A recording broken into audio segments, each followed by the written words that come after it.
Good afternoon. It's a pleasure to be here. I'd like to say thank you, Anne Marie. It's a very nice introduction, and thank you very much for all the things that you and your organization are doing. Undersecretary Hickey wishes me to extend her regards to you. She's currently up on Capitol Hill at the budget hearings, negotiating the 2014 budget. And every minute that she's, not doing things like that, it's very hard, to not to be in an event like this.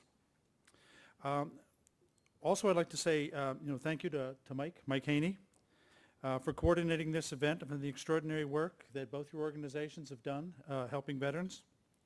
It's also good to know that Philip Carter will be here tomorrow. From the Center for the New American Security, after 9 years in the Army, including a year in Iraq, Philip certainly understands the unique challenges veterans face. And I'm glad that he's going to be sharing some of that perspective with all of you tomorrow as well. I would also like to thank our agency partners for the hard work on issues that the veterans and the families face. I know some of my co-laborers at the Department of Defense and Labor are here as well today. I know that these agencies share VA's dedication to give disabled veterans every opportunity to succeed as civilians after they've left military service. Finally, I'd like to thank those of you who represent businesses and nonprofit organizations seeking to make a difference in the lives of veterans and their families.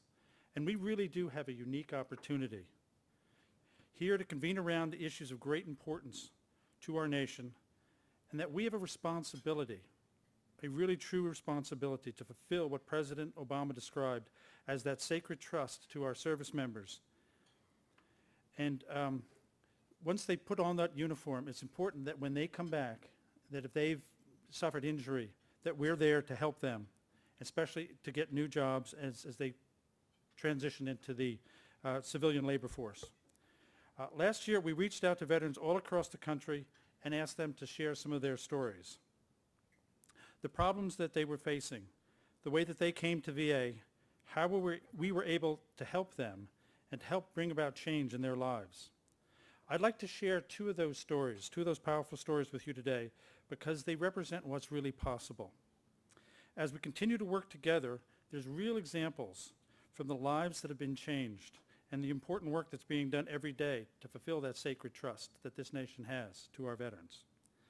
I have high hopes that we can continue to collaborate in the months and years to come, and that we will be able to create new stories and change the lives of real veterans one at a time as we move forward. So the first story that I'd like to talk about is a young veteran named John. He's currently a student in Salt Lake City, Utah. John was attending college through the use of a Pell Grant, but he was struggling with untreated medical issues. He had financial hardships, and he was homeless while he was trying to get his degree. In order to get by, he spent time living in his car, and he spent some of his nights in local homeless shelters. So we found him at a Vet Success on Campus event at his school, and our counselor told him about the benefits available to him on that campus. Among these were free tutoring, counseling, the use of the computer lab. We found out about his living situation, and we connected him with the VA homeless program, and we provided him with stable housing at a Liberty House. After continuing to work with his Vet Success on Campus counselor, John has now received regular care at the local VA Medical Center to address his issues. We have a recently approved for HUD Veterans Affairs supportive housing eligibility, and will be moving into his own apartment soon. Not only that, but we're sending John back to school over the next year through our Veterans Retraining and Assistance, the VRAP program, which focuses on helping unemployed veterans expand their skills and complete for high-in-demand jobs. Now, John's story is a reminder that there is much more work to be done. Many men and women who have given us everything during their service in uniform may be sleeping in a homeless situation around the country. They may be in a shelter tonight. They may be going days without meals, or weeks or months without a job, without the means for providing for their family. So these are kind of difficult stories, and it's hard to understand and to deal with that. but it's also an encouragement that veterans like John may be just one meeting, one interaction away from getting their lives pulled together. One chance meeting with a counselor on a campus helped change John's life. The veterans representative or knowledgeable partner such as yourselves, are able to be able to provide access to those life-saving benefits that these veterans are eligible to and for. Thanks to that single encounter on campus and the great work done by that Vet Success counselor on campus, John now has a home, he's got money for school, he's got medical treatments, and he's able to really put his life back together again. This is really what the story is all about. So as much as possible, we want to increase the number of those interactions, those chance encounters, those abilities for that veteran who's having a problem to be able to get out of those difficulties. That's why VA puts such tremendous focus on educating veterans about their benefits and services available to them. Last year, we more than doubled our outreach. We reached 609,000 veterans. We held more than 6,300 events to find people like John who are desperately in need of these benefits. We expanded our Vet Success on-campus efforts from 8 to 32 campuses last year, and we will send 52 more employees out into the field this year to provide that outreach, that counseling, that referral and transition services at schools across the nation. We conducted email and public service announcement campaigns to speak directly to the issues that uniquely affect women and minority veterans, to get them the resources that they need as well. We developed communications toolkits for public affairs offices at the National Guard and Reserve, at their facilities across the country. We worked to enlist their help in reaching these men and women who face unique challenges as our nation's citizen warriors. We have conducted benefits webinars for more than 4,600 healthcare professionals, social workers, and caregivers that can point veterans in our direction to make sure that they have access to their benefits. Now, thanks to the President and Congress and the firm commitment that they've given to the VA, through the passage of the Vow to Hire Heroes Act of 2011, every service member separating from the military will go through a 5-day transition assistance program on the benefits available to them. The new curriculum, which will launch this year, will also provide practical education on topics like personal finance, resume building, and what to expect as they transition into the civilian workforce. But despite these programs, which have led to record levels of access to the VA benefits and services, many veterans like John, too many veterans like John, still remain one interaction or one chance meeting away from finding a home or a job. Second story I'd like to talk to you a little bit about is a veteran named Frank. Frank is a 46-year-old Marine Corps veteran from Texas. Frank completed 2 overseas tours, including combat operations as a machine gun squad leader in Operation Desert Shield and Desert Storm.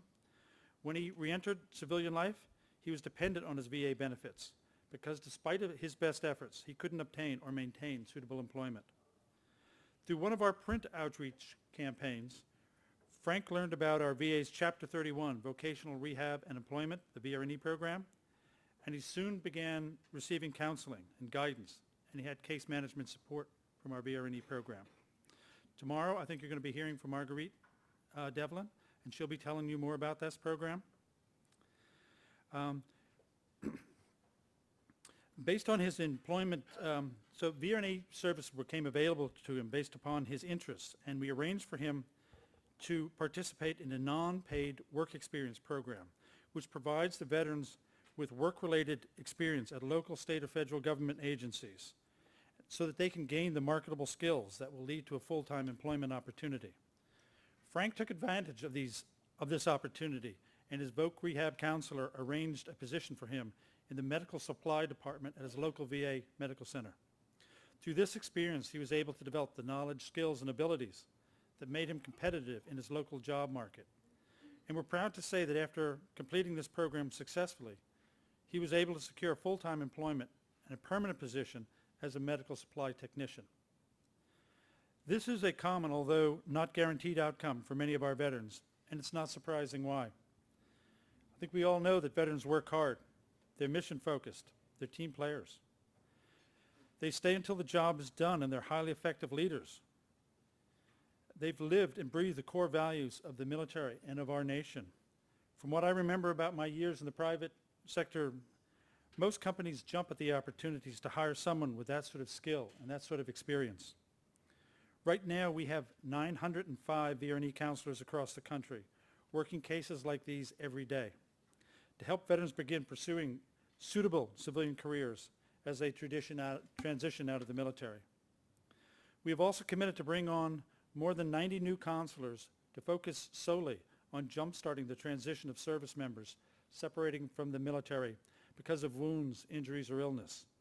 These veterans have their own separate VA benefits process called IDES, the Integrated Disability Evaluation System, to help them leave the military with a VA rating for benefits and a check in hand as soon as they leave the service. That'll give them a good jump start as they're moving into the private sector and into the rest of their lives.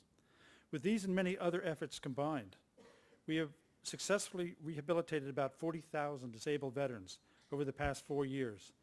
In the same amount of time, we have increased the wages of veterans who have used the VRE program by almost 500%, from an average of $6,900 a year to almost $39,000 a year. There are many, many programs that contribute to these kinds of results.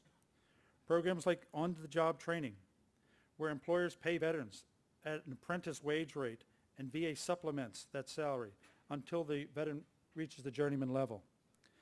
Or special employer incentives, where VA reimburses the employers for up to 50% of a veteran's salary for up to 6 months. There are tax incentives ranging from $4,000 to $9,000 a year for companies that hire veterans with disabilities.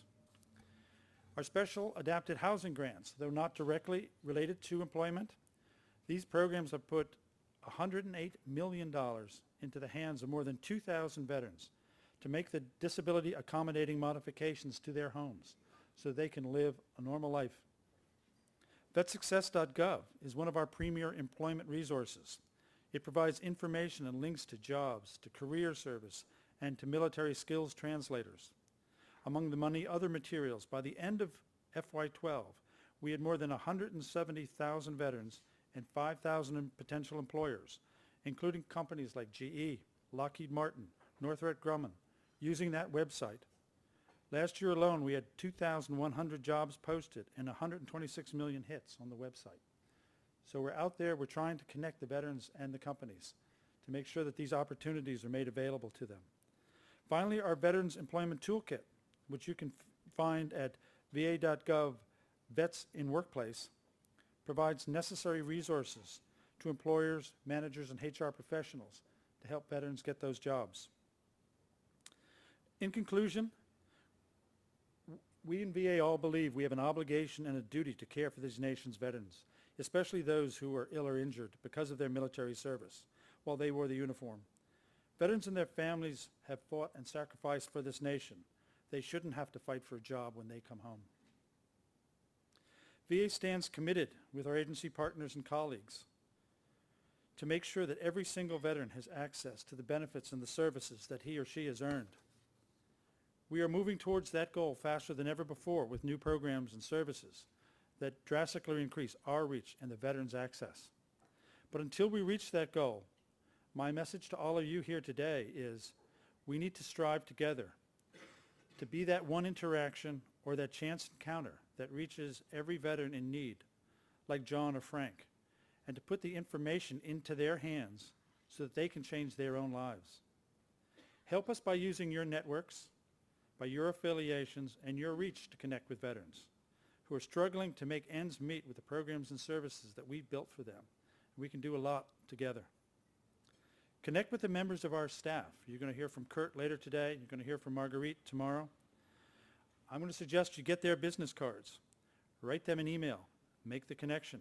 Build the relationships. This is your opportunity to leverage the assets that VA has. Make those connections with the veterans that you know. Our people know our programs very well. They know them inside and out. They'll be able to help you get the resources to the veterans that you find who are in need. And these are the benefits that they've earned with their blood and their sacrifice. It's our duty to make sure that they get them. So the next John or Frank may be in one of your networks. You could be that one interaction, that one chance encounter that changes his or her life. It may not seem like much, but every one of those interactions can give a homeless veteran a home. It can give a jobless veteran a job. It can make a difference in a veteran's life to turn it around from one who's spiraling down to one who's spiraling up. I'd just like to say thank you for your commitment to serving our community of heroes. They've given everything while they were in service. Now it's our turn to help them succeed as they move into the private sector. Thank you.